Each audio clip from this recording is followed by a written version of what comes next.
wow, wow. Average kilometer 66.0. Hello everyone, this is Edmund and welcome to my another new video. আজকের ভিডিওয়ে আসলে একটু special কিছু থাকছে। সেটা হচ্ছে আমার R15 অলরেডি 2 বছর 4 মাস হয়ে গিয়েছে। তো এই 2 বছর 4 মাসে আমি প্রায় 35,000 কিলোমিটার বাইকটা রান করেছি। আর আজকে আসলে সাতক্ষীরা থেকে ঢাকাতে যাওয়ার পথে খুব বেশি টানাটানি করার আসলে ওইরকম মন মানসিকতা আসছে না। তো এই জন্য ভাবলাম যে একটু স্লোলি আজকে রাইড করি। আর যেহেতু আজকে একটু স্লোলি রাইড করবো, সেক্ষেত্রে একটা টেস্ট কিউ না হয়ে যায়।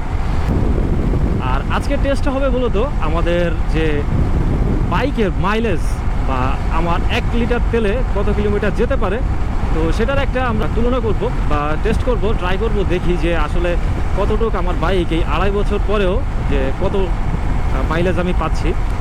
তো আপনারা সবাই জানেন যে আমাদের R15-এ একটা mileage average kilometre per litre একটা অপশন আসে।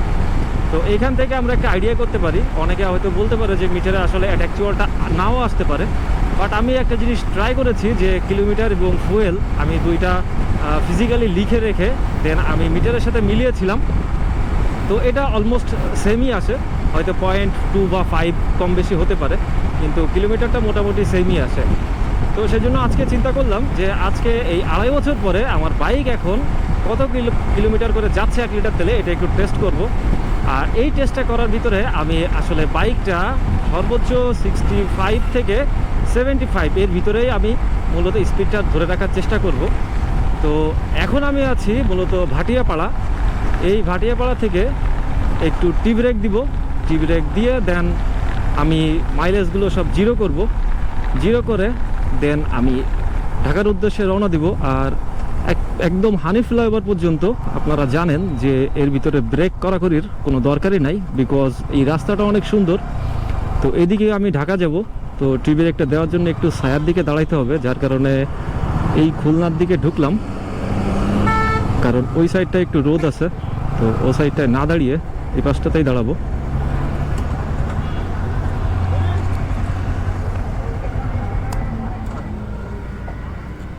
তো একটু টি ব্রেক দিয়ে আসি, টি ব্রেক দিয়ে এসে দেন আমার বাইকের কিলোমিটারটা জিরো করব। জিরো করে দেন রওনা দিব। তো জিরো করার সময় আমি আবার ফিরে আসছি। Welcome back in my video. আর টি ব্রেক শেষ, এখন আমাদের টেস্ট শুরু করার পালা। বিসমিল্লাহ। অলরেডি বাইকের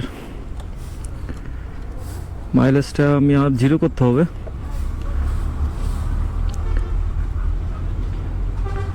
আমার ওডো রয়েছে 34,794, ট্রিপ 1 1124, এটা আমার ইঞ্জিন অয়েলের হিসাব। আর ট্রিপ 2টা আমরা জিরো করি, then time kilometre per litre average kilometre 49.9 দেখাচ্ছে, এটা জিরো করে দিলাম।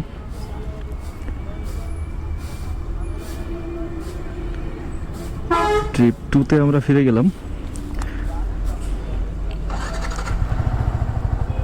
আসলে এই টেস্টটা অনেকের কনফিউশন দূর হবে, যারা মনে করে যে R15-এ হিউজ পরিমাণ তেল খায়। তো দেখা যাক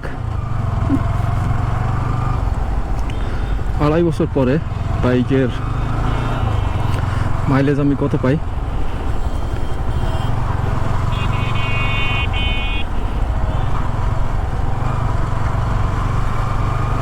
এই ভাটিয়াপাড়া থেকে একেবারে হানি ফ্লাইওভার পর্যন্ত মোটামুটি ফাঁকাই থাকে, এখানে খুব বেশি ব্রেক করা লাগে না, একবারেই স্মুথলি চলে যাওয়া যায়। ভাঙ্গা 38 কিলোমিটার, ফরিদপুর 60 কিলোমিটার।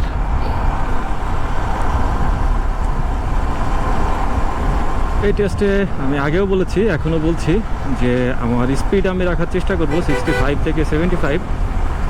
তো এর ভিতরে দেখা যাক মাইলেজটা কত আসে। এই 2.5 বছরে R15 ইউজ করে একটা জিনিস আমার মাথায় খুবই ভালোভাবে এসেছে, ইয়ামাহার উপরে আসলেই বিশ্বাস রাখা যায়। ইয়ামাহা কখনো আপনার বিশ্বাসের অমর্যাদা করবে না। অ্যান্ড যদি আপনি ভালোভাবে এটাকে মেনটেন করেন, এই মেশিনটাকে, তো এটা আপনাকে আসলে আনবিলিভেবল একটা সাপোর্ট দেবে আনটিল আপনি এটা যত সময় রিসেল করে না দিবেন বা সেল করে না দিবেন। তো দেখা যাক আমাদের এই জার্নিতে আমার টুথলেস আমাকে কত মাইলেজ দেখায় বা কত আমার সেভ করতেছে সে ফুয়েলটা, সেটা আমরা দেখতে পারি।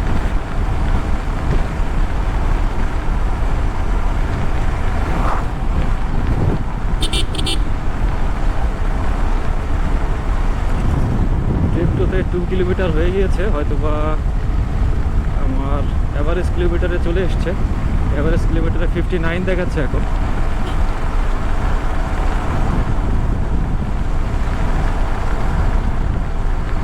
স্পিড আছে 70, তো এটা রাখারই চেষ্টা করতেছি, বাকিটা দেখা যাক।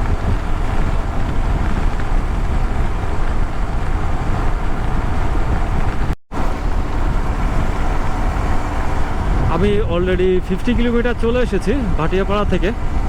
তো এখন দেখা যাচ্ছে 50.7। তো এই 50.7 অলমোস্ট 51 কিলোমিটার আমি রান করেছি। তো এই 51 কিলোমিটারে আমি দুই জায়গায় স্পিড ব্রেকার পেয়েছি, স্পিড ব্রেকারে স্লো করেছি এবং হচ্ছে আমি একবার এক্সপ্রেসওয়ে টোল দিয়েছি। আর এই 51 কিলোমিটার আসার পথে দুইবার আমার 76 চলে গিয়েছিল এবং এটা হচ্ছে ওভারটেকিংয়ের সময়, এবং একবার হচ্ছে আমি একটা ট্রাকের পিছনে একটা গর্তের কারণে সেখানে 60-তে চলে এসেছিল speed.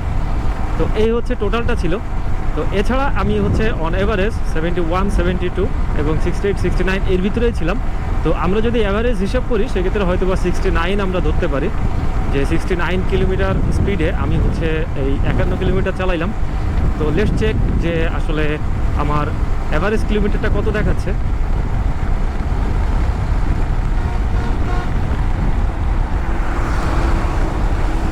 Wow wow wow, average kilometre 66.0। আমি জানি না যে আপনারা আসলে দেখতে পাচ্ছেন কিনা, বাট আমি যদি একটু ক্লোজ থেকে দেখাই 66.0 ইটস আনবিলিভেবল। মানে একেবারে অবিশ্বাস্য যে R15-এ আমি 71, 72 বা 70 স্পিডে বাইক রান করে 50 কিলোমিটার চালিয়েছি, সেখানে আমার মাইলেজ দেখাচ্ছে 66।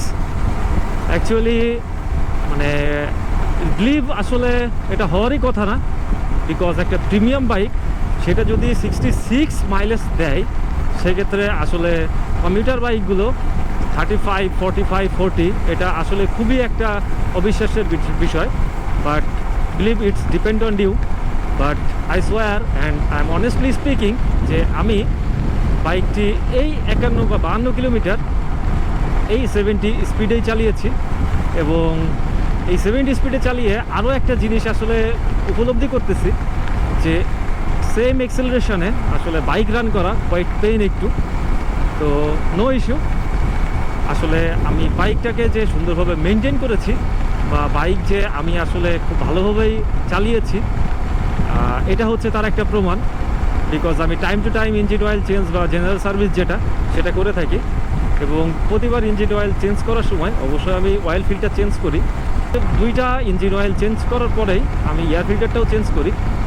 তো এর কারণে আমার বাইকটা অলরেডি প্রায় 35,000 প্লাস বা 35,000 কাছাকাছি চলে গিয়েছে। তারপরেও আমার পারফরমেন্সটা আসলে অনেক সুন্দর। তো আসলে আমরা এই শর্ট একটা টাইমের ভিতরে দেখতে পেলাম যেটা R15-এর জন্য বেস্ট মাইলেজ, যেটা প্রিমিয়াম কোনো বাইকে আসলে এমন মাইলেজ পাওয়াটা টাফ। তো আমি এই জন্যই প্রথমে বলেছিলাম যে ইয়ামাহার উপরে আসলেই আস্থা রাখা যায়। আস্থা রাখার অন্য একটা নাম হচ্ছে ইয়ামাহা। তো আমি টেস্ট করতে করতে এই সিভিআর ভাই সামনে আসছে, ও স্লো করছে, বুঝতেছি না ইস্যুটা।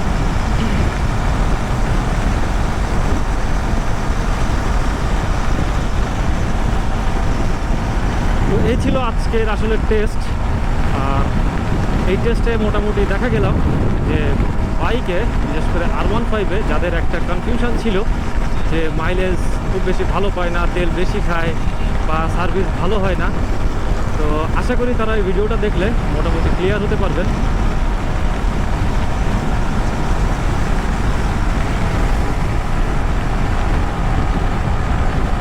তো দেখা হবে ইনশাল্লাহ পরের কোনো ভিডিওতে। টিল দেন, আল্লাহ হাফেজ।